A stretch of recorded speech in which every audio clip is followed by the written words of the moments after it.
జనవరి 2024 article చూద్దాము. దత్తతలో ఎన్నో సమస్యలు.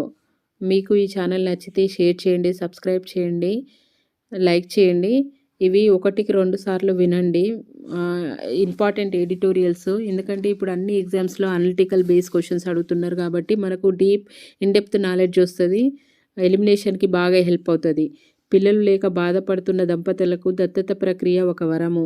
నా అన్నవారి ప్రేమ కరువైన పిల్లలకు దీనివల్ల ఎంతో మేలు కలుగుతుంది. అయితే దేశీయంగా దత్తత ప్రక్రియలో ఎన్నో సమస్యలు వేధిస్తున్నాయి. హిందూ దత్తత చట్టము 1956 హిందువులకు, బౌద్ధులకు, సిక్కులకు, జైనులకు వర్తిస్తుంది. దీని ప్రకారంగా సరైన మానసిక స్థితిలో ఉండి మైనారిటీ తీరిన పురుషులు లేదా స్త్రీలు పిల్లల్ని దత్తత తీసుకోవచ్చు.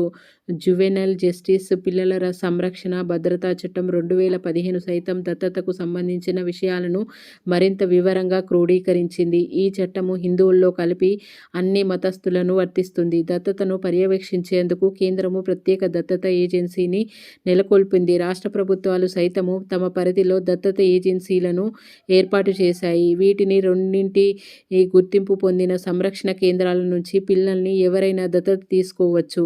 దత్తత నియమావళి రూపొందించే అధికారాన్ని జువెనైల్ జస్టిస్ చట్టము కారాకు కట్టబెట్టింది. వీటి ప్రకారంగా అనాథలు, కని వదిలేసిన పిల్లలు తల్లిదండ్రులే స్వయంగా అప్పగించే వారిని దత్తత తీసుకోవచ్చు. తల్లిదండ్రుల నిరాధరణకు గురి అయిన సంరక్షణ కేంద్రాల్లో ఉంటున్న వారిని దత్తత జాబితాలో కలపాలని సుప్రీంకోర్టు ఇటీవల కేంద్ర రాష్ట్ర ప్రభుత్వాలకు ఆదేశించింది. ఏడాది కాలంలో తల్లిదండ్రులు పిల్లలను చూడడానికి రాకపోయిన కన్నవారు సంరక్షణలు, మత్తు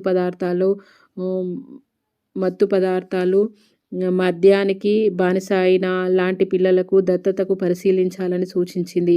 తల్లిదండ్రులు దత్తత విషయంలో చాలా నిబంధనలు ఉన్నాయి. దత్తత స్వీకరించే వారికి పిల్లలకు మధ్యం కనీసము 25 ఏళ్ల వయోభేదం ఉండాలి. దత్తత ప్రక్రియలో సంబంధిత ఏజెన్సీల పాత్ర చాలా కీలకము. దత్తత తీసుకోవాలని అనుకునేవారు ఆయా ఏజెన్సీలలో ముందుగా ఆన్లైన్లో దరఖాస్తులు చేసుకోవాలి. వారి ఆర్థిక, సామాజిక, మానసిక స్థితిగతులను పరిశీలించి తర్వాత పిల్లల్ని దత్తత ఇవ్వడానికి అనుమతిస్తారు. జిల్లా మెజిస్ట్రేట్, కలెక్టర్ అనుమతితో దత్తతకు చట్టబద్ధత లభిస్తుంది. దత్తత వెళ్లిన పిల్లల పురోగతిని 2 ఏళ్ల పాటు ఆయా ఏజెన్సీలు పర్యవేక్షించాలి. ఒకవేళ పిల్లలు కొత్త తల్లిదండ్రుల వద్ద ఇమడలేకపోతే దత్తతను రద్దు చేయవచ్చు. ఇలా 5 ఏళ్లలో 1100 మంది పిల్లలు తిరిగి సంరక్షణ కేంద్రాలకు చేరారు. ఇతర దేశాల్లో ఉన్న భారతీయులు విదేశాలకు పిల్లలను దత్తత ఇవ్వవచ్చును. ఇలాంటి చిన్నారులను ఆయా దేశాల్లోని భారత దౌత్య కార్యాలయాల పర్యవేక్షిస్తాయి. పిల్లలు అక్కడ ఇమడలేకపోతే అదే దేశంలో మరెవరికైనా దత్తత ఇవ్వడానికి ప్రయత్నించాలి. అవసరమైతే ఆ పిల్లల్ని మన దేశానికి తిరిగి రప్పించే ఏర్పాటు చేయాలి. దేశీయంగా గుర్తింపు పొందిన సంరక్షణ కేంద్రాల్లో సుమారుగా 66,000 పిల్లలు ఉన్నారు. అనాథ పిల్లలు, తప్పిపోయిన వారిని వెంటనే దత్తత ఇవ్వడానికి వీల్లేదు. ఆ పిల్లల అసలు తల్లిదండ్రుల కోసం వెతికి వారు దొరకనప్పుడు మాత్రమే దత్తతకు ఉపక్రమించాలి. ఈ ప్రక్రియ 4 నెలల్లో పూర్తి కావాలి. అధికారులు అలసత్వం వల్ల ఈ విషయంలో తీవ్ర జాప్యం నెలకొంటుంది. దత్తత తీసుకోవడానికి అర్హత పొందిన వారు సైతము అన్ని అధికార ప్రక్రియలు పూర్తి చేసుకోవడానికి కనీసం 4 ఏళ్ల సమయం పడుతుంది. నిబంధనలను మరింత సరళతరం చేయాల్సిన అవసరం ఉంది.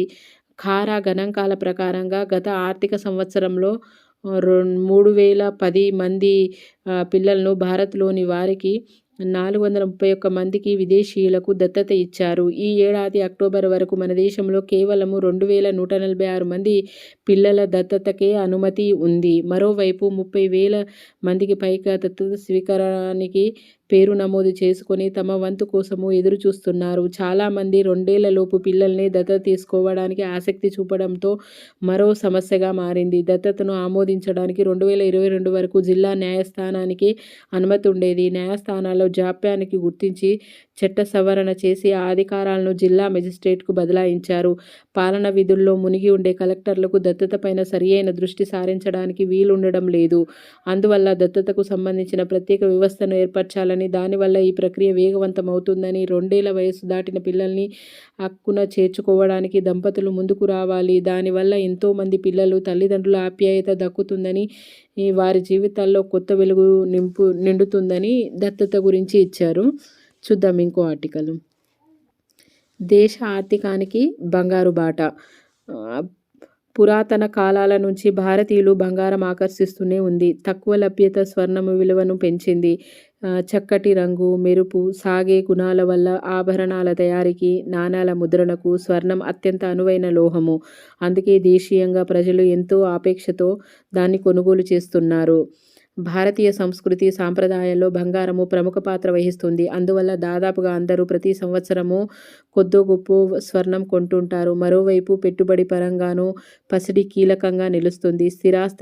స్థిరాస్తి లాగానే బంగారం విలువ ఏటా పెరుగుతూనే ఉంది. పైగా తక్షణ అవసరాలను బంగారము కుదువ పెట్టి రుణము పొందవచ్చు. ప్రజలు, ప్రభుత్వాల అవసరాలను సరిపడ బంగారము దేశీయంగా లభ్యం కావడం లేదు. దాంతో స్వర్ణానికి ఇతర దేశాల నుంచి దిగుమతి చేసుకుంటున్నాము. ప్రస్తుతం ఏటా సుమారుగా 700 టన్నులకు పైగా బంగారు దేశంలోకి దిగుమతి అవుతుంది. ఇండియాలో బంగారు ఆభరణాల తయారీకి, ఎగుమతికి పెద్ద పరిశ్రమ. ఈ రంగము అనేక $బిలియన్ విదేశీ మారక ద్రవ్యాన్ని ఆకర్షిస్తుంది. వేల మందికి ఉపాధి కల్పిస్తుంది. సొంత అవసరాలకు ఏటా కొనుగోలు చేసిన బంగారము భారత ప్రజల వద్ద సుమారుగా 25,000 టన్నుల దాకా ఉంటుందని అంచనా. ఇప్పటి ఖరీదులో దాని విలువ సుమారుగా 10 లక్షల కోట్ల రూపాయలు.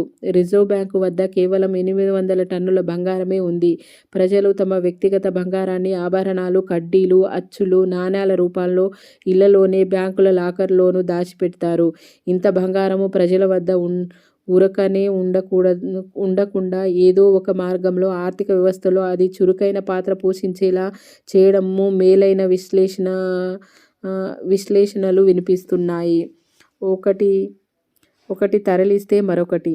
బ్రిటిష్ పాలనా కాలంలో భారతదేశ ఆర్థిక వ్యవస్థ ధ్వంసమైంది. దేశ పేదరికంలో జారిపోయింది. ముఖ్యంగా మన వద్ద తయారీకి వారు దెబ్బతీసి ఇండియాను ముడి సరుకుల ఎగుమతి దేశంగా మార్చారు. ఆ ముడి సరుకులతో ఇంగ్లాండ్ తయారైన ఖరీదైన దుస్తులు తదితరాలతో మన మార్కెట్ను ముంచెత్తారు. ఎగుమతులతో పోలిస్తే దిగుమతుల విలువ ఎక్కువ ఉండడం వల్ల భారత్లో నిరంతర వాణిజ్య లోటు కొనసాగేది. చమురు అవసరాల కోసం భారత్ ప్రస్తుతం దిగుమతులపైనే ఆధారపడుతుంది.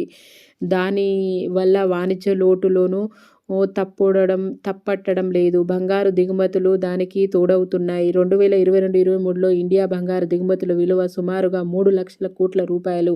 ఎగుమతుల కంటే దిగుమతులు ఎక్కువైనప్పుడు వాణిజ్య లోటుతో పాటు కరెంటు అకౌంటు ఖాతా లోటు తలెత్తుతుంది. దీనివల్ల ఆర్థిక వ్యవస్థ బలహీనపడుతుంది. రూపాయలు విలువ తగ్గి దిగుమతులకు ఎక్కువ డబ్బు చెల్లించవలసి వస్తుంది. ఫలితంగా దేశంలో ద్రవ్యోల్బణం పెరుగుతుంది.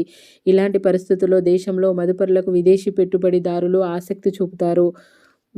ప్రజల దగ్గర ఉన్న బంగారాన్ని ఎలాగైనా ఆర్థిక వ్యవస్థలోకి తేవడానికి ప్రభుత్వం అనేక ప్రయత్నాలు చేసింది. ప్రజల వద్ద బంగారము భారీగా పెరిగిపోకుండా చూడడానికి 1968లో స్వర్ణ నియంత్రణ చట్టం తెచ్చారు. దీని ప్రకారంగా ప్రజల దగ్గర ఆభరణాల రూపంలో బంగారం ఉండాలి. ఆ వివరాలను ప్రభుత్వానికి తెలియజేయాలి. స్వర్ణకారుల వద్ద 100 గ్రాముల కంటే ఎక్కువ బంగారు ఉండకూడదు. ప్రజలు, స్వర్ణకారులు తీవ్రంగా వ్యతిరేకించడంతో ఈ చట్టము అమలుతో విఫలమయ్యింది. ఆ తర్వాత ప్రజల వద్ద ఉన్న బంగారాన్ని వారికి ఆదాయం తెచ్చే మార్గంగా మార్చడానికి గోల్డ్ మానిటైజేషన్ పథకాన్ని 2015లో కేంద్రం ప్రవేశపెట్టింది. దీని ప్రకారంగా ప్రజలు తమ వద్ద ఉన్న బంగారాన్ని బ్యాంకులకు అప్పగిస్తే కొంతకాలం తర్వాత కడ్డీలు, నాణేల రూపంలో తిరిగి ఇస్తారు. బంగారంలో స్వర్ణం ఉంచిన కాలానికి 2.5% వడ్డీ సైతం అందిస్తారు. ఈ పథకము విఫలమైందని చెప్పాలి. దీని కింద ఇప్పటి వరకు కేవలం 33 టన్నుల బంగారమే బ్యాంకులకు చేరింది. పెరుగుతున్న బంగారు దిగుమతులను నియంత్రించడానికి ప్రభుత్వం 2022లో దిగుమతి సుంకానికి 15% పెంచింది. దీనికి 3% జీఎస్టీ అదనము. అధిక పన్నులతో బంగారు దిగుమతులు తగ్గాయి.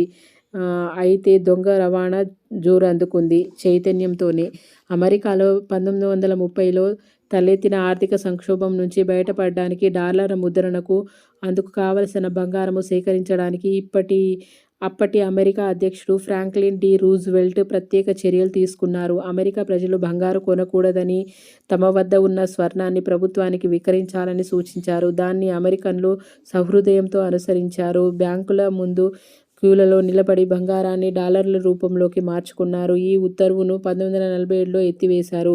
భారత పౌరులు సైతం దేశం గురించి ఆలోచించాలి. వారి వద్ద ఉన్న బంగారాన్ని ఆర్థిక వ్యవస్థలోకి తేవలసిన అవసరం ఉంది. దానివల్ల దేశ ఆర్థిక సమస్యలు బాగా తగ్గడానికి వీలవుతాయి.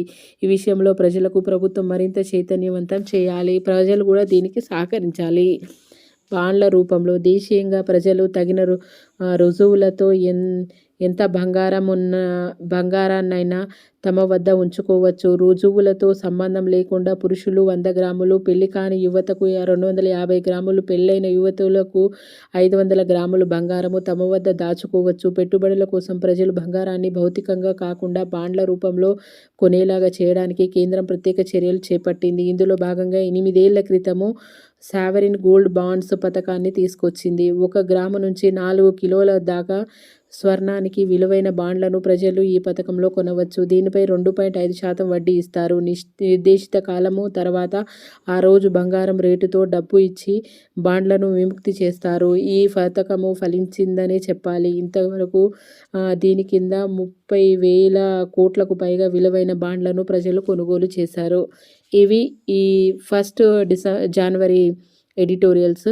మీకు నచ్చితే ఈ ఛానల్ని లైక్ చేయండి, షేర్ చేయండి, సబ్స్క్రైబ్ చేయండి. Thank you.